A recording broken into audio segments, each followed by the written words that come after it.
بنا کسی قضا کے، کیونکہ وہ مجذوب ہے جس کو اپنا خود کا نہیں پتہ، اپنے قرب و جوار کا نہیں پتہ، نہ دن کا پتہ نہ رات کا پتہ، نہ کسی چیز کا ہوش و حواس، اور وہ اچانک بے ہوش یا بے خود ہو جائے اور اس انسان کو اپنے بارے تک میں نہیں پتہ، تو وہ روزہ رکھنے کی سکت نہیں رکھ سکتا ہے اور اسے روزہ رکھنے کی چھوٹ ہے۔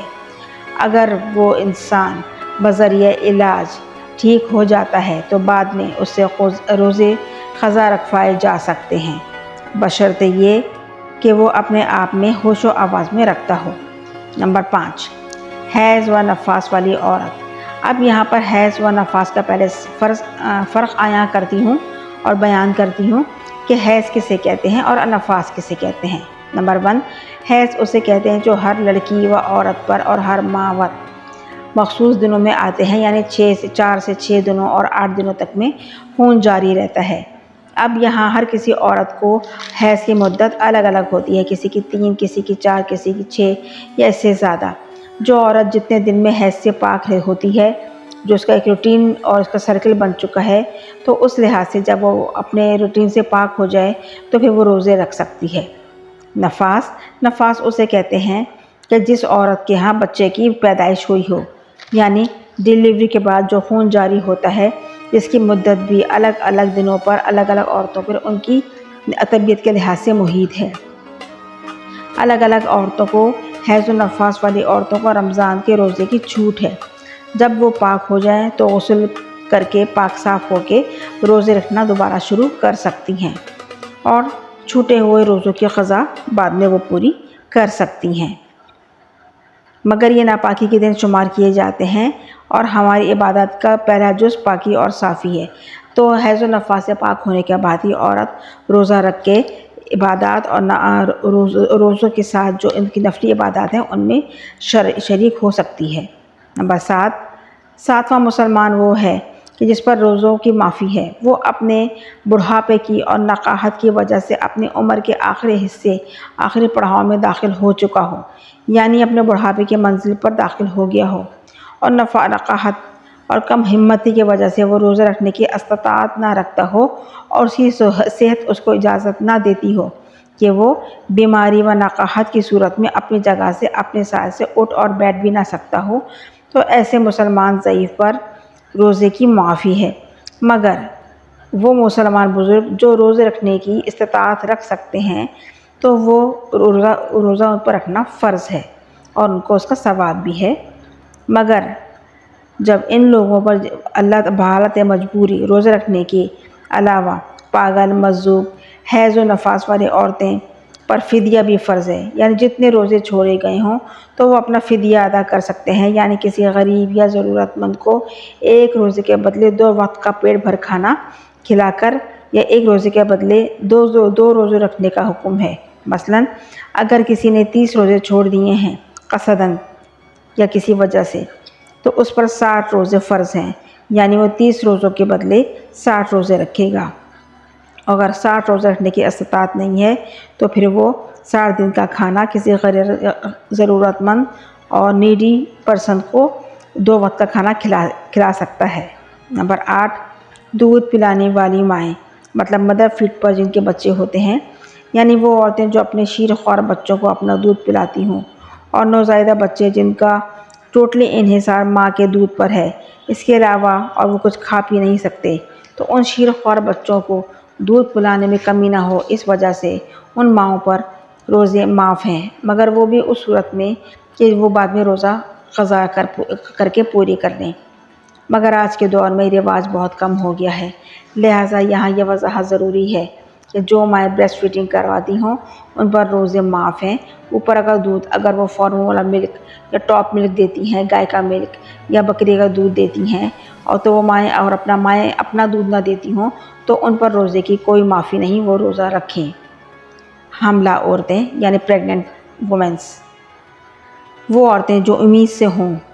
اور اگر اس عورت اور بچے کو کسی تکلیف یا کمزوری کی وجہ سے روزہ نہ رکھنے کی ہمت ہو، اور دونوں میں سے کسی ایک کی جان کو خطرہ ہو اور ڈاکٹر نے ان کو روزہ رکھنے کو سختی سے منع کیا ہو کہ روزہ رکھنے سے اس کی طبیعت پر یا اس کی جان پر کوئی آ سکتی ہے پریشانی، تو وہ حاملہ عورت روزے چھوڑ سکتی ہے اور بعد میں روزہ قضا کر کے پوری کر لے۔ اور اگر حاملہ عورت اپنے حمل کی پیریڈ میں ایک صحت مند زندگی گزار رہی ہے اور روزہ رکھنے کی اہل ہے تو وہ روزے رکھ لے، اور روزہ اگر رکھنے کے بعد بنا کسی عذر و تکلیف کے اس نے روزے رکھ لیے تو اللہ تبارک تعالیٰ نے ایسی عورت کے لیے انعام کے طور پر ڈبل روزوں کا ثواب و اجر رکھا ہے، یعنی وہ عورت اگر 30 روزے رکھتی ہے تو اس عورت کو 60 روزوں کا اجر و ثواب ملے گا۔ سبحان اللہ، ماشاء اللہ۔ نمبر 9، بیمار لوگ، یعنی ایسے لوگ جو اس حالت میں بیمار ہوں کہ وہ اپنی بیماری اور نقاہت کی وجہ سے روزہ رکھنا، چلنے پھرنے کی استطاعت نہ رکھتے ہوں، اور اس کی حالت کے پیش نظر ڈاکٹر روزہ رکھنے سے منع کرتے ہوں کہ ان کی جان کو خطرہ ہوگا یا طبیعت بگڑنے کا اندیشہ ہوگا، تو وہ بوجہ کمزوری اور نقاہت روزہ نہ رکھے تو اس کے روزہ رکھنے کی چھوٹ ہے، مگر یہاں بھی اس کو صحت یاب ہونے کے بعد جو روزہ رکھنے کی قضا ہے۔ اب ذکر یہ آتا ہے کہ ایسی کون سی بیماری ہے جس میں روزہ رکھنے کی چھوٹ ہے۔ یہاں ان بیماریوں کے بارے میں بات نہیں ہو رہی کہ جو نارمل لوگوں کو ہوتی ہے، مثلا نزلہ، زکام، کھانسی، پاؤں کا درد، سر کا درد، کوئی معمولی سے زخم لگنا، فلو وغیرہ، یہ روزہ نہ رکھنے کے زمرے میں نہیں آتے ہیں۔ ان حالتوں میں روزے انسان رکھ سکتا ہے کیونکہ یہ بیماریاں آرام سے انسان کور کر سکتا ہے۔ ایسے لوگ حسب توفیق روزہ رکھ سکتے ہیں، اور عارضی تکلیف کی بنا پر یہاں پر بیماری سے مراد وہ بیماریاں ہیں جن میں انسان کی جان جانے کا خطرہ ہو۔ اور آپ سوچیں گے کہ ایسے انہیں کیسے معلوم ہو کہ ایسی کون سی بیماریاں ہیں کہ جن کی بنیاد پر روزے معاف ہیں؟ تو عرض یہ ہے کہ اگر کوئی ڈاکٹر مریض کو کہہ دے کہ وہ بھوکے پیاسے رہنے کی وجہ سے جان جانے کا خطرہ ہو سکتا ہے یا طبیعت آگے بگڑنے کا خطرہ ہو سکتا ہے، جیسے ہائی بلڈ شوگر کے مریض جو انسولین پر ہوں، ہارٹ پیشنٹ جو کمزور کنڈیشن میں ہوں، جن کی حالت کسی بھی وقت بگڑنے کا اندیشہ ہو، کینسر کے مریض یا دماغ کے عارضے میں مبتلا مریض، مطلب خطرناک بیماریوں میں جو مریض ہیں، غرض کہ ہر سیریس قسم کی کنڈیشن والے مریض جو غذا کے ساتھ ساتھ دوا پر گزارا کر کے صحت کو کنٹرول کر رہے ہوں، ان میں اور ایک وقت کی دوا بھی کا عذر بھی ان کے لیے نقصان دہ بن سکتا ہے اور طبیعت بگڑ جانے کا ذمہ ہو، تو ایسے مریضوں کو روزے کی معافی ہے، مگر صحت مند ہونے کے بعد ان پر روزے کی قضا معاف نہیں اور ان کو روزے رکھنے ہیں، یعنی چھوٹی چھوٹی بیماریوں کو چھوڑنا جائز نہیں۔ سیریس کنڈیشن والے مریض پر یہ حد قائم ہے۔ اب اگر کوئی ایسا مریض جو جان کے عالم میں ہو تو ٹھیک نہ ہو رہا ہو تو مرنے سے پہلے گھر والوں کو وصیت کر دے کہ میرے اتنے روزے چھوٹ گئے ہیں، ان کا فدیہ میرے مرنے کے بعد ادا کر دینا۔ اگر میں روزے قضا نہ رکھ پاؤں تو یہ تھی وہ کچھ صورتیں اور کچھ کنڈیشن جن کی بنا پر اللہ تبارک تعالیٰ نے اپنے بندوں پر روزوں کو معاف کیا ہے لیکن چھوٹ نہیں دی۔ اللہ تبارک تعالیٰ نے ہم مسلمانوں کو دین کے ہر معاملے میں بہت زیادہ نرمی اور کا اختیار دیا ہے، اور اختیار دیا ہے کہ ہم اللہ تبارک تعالیٰ کے حکم اور اس کی اطاعت، اس کی فرما برداری کرتے ہوئے، اس کے کہنا مانتے ہوئے، اس کے عبادات میں اس کے لحاظ سے ہم پوری کریں۔ مگر اگر روزہ بھی ہے تو وہ کن صورتوں میں معاف ہے، اور لیکن اس کی قضا فرض ہے۔ یوں تو سب مسلمان آپس میں بھائی بھائی ہیں، ان سب باتوں سے واقف ہیں، مگر اچھی بات آگے مسلسل چلتی رہے تو روشنی ہر سو پھیلے گی، اور اب یہ سلسلے ایک مشعل کی صورت میں ہیں، ایک سرکل کی صورت میں ہیں، اور یہ متواتر چلتے رہیں تو ہم اپنے آنے والی نسلوں اور اپنے ارد گرد کے لوگوں کو جو ان کو آگہی نہ ہو، ان کو ہم کچھ نہ صحیح تو بہت کچھ آٹے میں نمک کے برابر سکھا سکتے ہیں اور اپنا حصہ ادا کر سکتے ہیں، اور یہ ایک طرح کا صدقہ جاریہ بھی ہے۔